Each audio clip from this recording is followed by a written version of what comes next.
Et Vadim, qu'est-ce qu'il en pensait? Bah, il était sûr que je pouvais pas, et moi aussi d'ailleurs. Et on a fait un petit essai comme ça pour nous. Et je me suis en tirée pas trop mal, je crois, puisque Pourquoi est-ce qu'il était sûr que ça ne marchait pas? Il a pourtant l'air compétent. bah, je ne sais pas. Moi, il m'a dit que vous n'aviez pas assez de défauts physiques, qu'il fallait avoir des défauts physiques, qu'il fallait avoir des travers, il fallait avoir un œil à gauche et un œil à droite. Ça, on ne pouvait pas faire de cinéma. Bah, c'était très gentil de dire ça, mais Enfin, il vous a laissé faire du cinéma et il ne pensait pas que cela pouvait nuire en somme à votre ménage. non, au contraire, parce que je me sentais très dehors de son métier. Je connaissais pas du tout, et je crois que c'était bien pour une femme quand elle se trouve dans une situation comme la mienne, où j'avais une nurse pour la petite fille, une bonne pour faire la cuisine. J'étais toujours là à la maison à rien faire, et Vous pouviez aider la, servir la nurse. Non, mais en somme, vous avez peur que votre imagination vous entraîne trop loin, si vous ne faisiez pas de cinéma, que vous disiez Vadim est entouré par toutes les tentations de ce cinéma que vous ne connaissiez pas. Vous avez préféré voir sur place.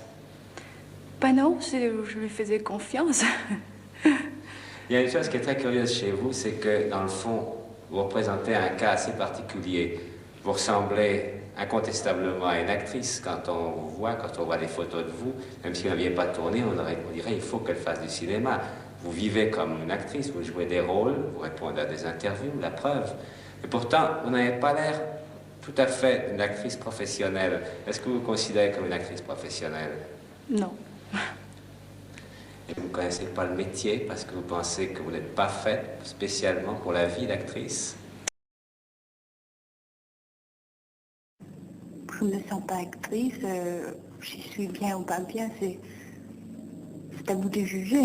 Est-ce que vous aimez quand vous voyez un film où vous paraissez? Pas tellement, non. Vous vous trouvez comment? Mais je me connais pas. C'est Vous pas ne moi. connaissez pas. C'est pas moi.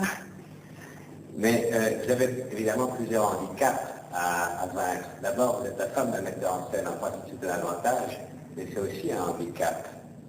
Parce qu'on dit que c'est trop facile pour elle. Est-ce que vous ressentez cela? Non. Vous ne croyez pas que vous avez besoin de faire un film avec un autre qu'avec Vadim? Bah, j'ai très envie, et d'ailleurs je vais en faire une maintenant avec un metteur en scène italien. Il s'appelle Placetti.